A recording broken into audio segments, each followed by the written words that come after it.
ஈஷா யோகா மையத்தில் கோவை மாவட்ட முதன்மை அமர்வு நீதிமன்ற நீதிபதி மற்றும் மாவட்ட எஸ்பி ஆகியோர் சென்னை உயர்நீதிமன்ற உத்தரவின்படி ஆய்வு நடத்தி வருகின்றனர். இதுபற்றி அங்கிருக்கும் நமது செய்தியாளர் ஜான்சி மாலாஸ்ரீயிடம் கேட்கலாம். ஜான்சி, ஈஷா யோகா மையத்தில் விசாரணை நடைபெற்று வருவதாக கூறப்படுகிறது. அது குறித்த கூடுதல் தகவல்களை சொல்லுங்கள். கோவை வடவள்ளி பகுதியைச் சேர்ந்த பேராசிரியர் காமராஜர் என்பவர் சென்னை உயர்நீதிமன்றத்தில் தன்னுடைய கீதா, லதா ஆகிய இரு மகள்களை காணவில்லை எனவும், அது மட்டும் இல்லாமல் ஈஷா மையத்தில் இருக்க என்னுடைய மகள்களுக்கு மூளைச்சலவை செய்து அங்கே வைத்துள்ளதாகவும், என்னுடைய மகளை பார்ப்பதற்கு கூட அனுமதி இல்லை, அங்கு அனுமதி மறுக்கப்படுவதாக ஆள்கொணர்வு மனு ஒன்றை தாக்கல் செய்திருந்தார். அந்த மனு மீதான விசாரணை இன்று சென்னை உயர்நீதிமன்றத்தில் வரும்பொழுது அந்த நீதிபதி நாகமுத்து மற்றும் பாரதிதாசன் ஆகியோர் அடங்கிய அமர்வு கோவை ஈஷா மையத்தில் இன்று பிற்பகல் 3 மணிக்கு சென்று ஆய்வு மற்றும் அந்த இரு பெண்களிடம் விசாரணை நடத்த வேண்டும் என்று உத்தரவிட்டிருந்தனர். அதனைத் தொடர்ந்து இன்று சரியாக 3:10 மணி அளவில் கோவை மாவட்ட முதன்மை நீதிபதி பொங்கியப்பன் தலைமையில் மாவட்ட காவல் கண்காணிப்பாளர் ரம்யா பாரதி மற்றும் மாவட்ட சட்ட உதவி ஆணையம் ஆகிய 3 கொண்ட குழு தற்போது விசாரணை நடத்திட்டு வருகிறாங்க.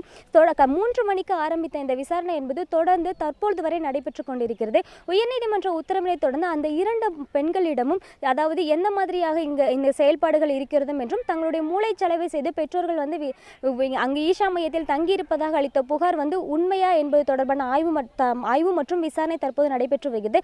அந்த பெண்களை தொடர்ந்து இங்குள்ள ஈஷா மையத்தில் உள்ள பணிபுரியும் மற்றும் இங்கு சன்னியாசியாக உள்ள அனைவரிடமும் ரேண்டமாக செலக்ட் பண்ணி அந்த விசாரணை தற்போது மேற்கொண்டு வருவதாக இங்குள்ளவர்கள் தகவல் தெரிவித்தனர். லலிதா, ஜான்சி, ஈஷா யோகா மையம் மீது வைக்கப்பட்டுள்ள குற்றச்சாட்டுகள் மேலும் என்னென்ன ஜான்சி, அது பற்றி சொல்லுங்கள்.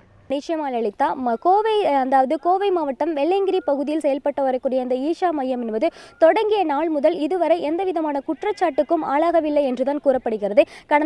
முன்னதாக குற்றச்சாட்டுகள் முன்வைக்கப்பட்டாலும், ஆனால் இது போன்ற பெரிய அளவில் இந்த ஆய்வு மற்றும் சட்ட அனுமதி என்பது சட்ட ரீதியாக இதுவரை எந்த பிரச்சனைகளும் ஏற்படாமல் இருந்த இந்த ஈஷா மையத்திற்கு ஆகஸ்ட் 1ஆம் தேதி முதல் தொடர்ந்து பல்வேறு புகார்கள் வந்த வண்ணம் இருக்கிறது. ஆகஸ்ட் 1ஆம் தேதி அதாவது முன்னமே சொன்ன மாதிரி பேராசிரியர் காமராஜ், சத்யஜோதி ஆகியோர் கொடுத்த மனுவை தொடர்ந்து தூத்துக்குடி மாவட்டத்தைச் சேர்ந்தவர்கள் என்னுடைய மகன்களும் அங்கே உள்ளனர், அவர்களை மீட்டு தர வேண்டும் என்று ஒரு புறம் தொடர்ச்சியாக மனு அளித்து வந்தனர். இதன் ஒரு புறம் இருக்க ஈஷா மையத்திற்கு ஆதரவாகவும் சிலர் இங்கு மூளைச்சலவை செய்யவில்லை, போதைப் பொருள் எதுவும் பயன்படுத்தவில்லை, தேவையில்லாத பிரச்சனை ஏற்படுத்தும் விதமாக தான் நீங்கள் செஞ்சு கொண்டிருக்கிறீர்கள் என்ற தொடர்ந்து ஆதரவாகவும் எதிராகவும் தற்போது தொடர்ந்து புகார்கள் கொண்டிருக்கின்றன. மாவட்ட நிர்வாகத்திற்கு அளித்த இந்த புகாரை தொடர்ந்து எந்த விதமான நடவடிக்கையும் எடுக்கவில்லை என்ற காரணத்தினால்தான் அந்த பேராசிரியர் காமராஜர் என்பவர் சென்னை உயர்நீதிமன்றத்தில் வழக்கு தொடர்ந்ததாகவும் அவர்கள் தற்போது ஒரு குற்றச்சாட்டை முன்வைக்கின்றனர். மேலும் சென்னையில் கூட தலைமைச் செயலகத்தை சந்தித்து அந்த காமராஜர் என்பவர் மனு ஒன்றை கொடுத்திருந்தார். இதுபோன்று தொடர்ச்சியாக கோவை ஈஷா மையத்திற்கு எதிரான புகார்கள் கொண்டிருக்கின்றனர். அது மட்டும் இல்லாமல் வனங்களை ஆக்கிரமித்தும் யானை வழித்தடங்களை ஆக்கிரமித்தும் இந்த ஈஷா மையம் செயல்படுவதாக ஏற்கனவே சென்னை உயர்நீதிமன்றத்தில் 2012ஆம் ஆண்டு வழக்கு தொடரப்பட்டு அந்த வழக்கும் தற்போது நிலுவையில் உள்ளன என்பது குறிப்பிடத்தக்கது. லலிதா, ஜான்சி, இந்த விசாரணையில் ஈஷா யோகா மையம் சார்பில் யார் யாரெல்லாம் பங்கேற்றுள்ளனர், அது குறித்த தகவல் ஏதேனும் இருக்கிறதா?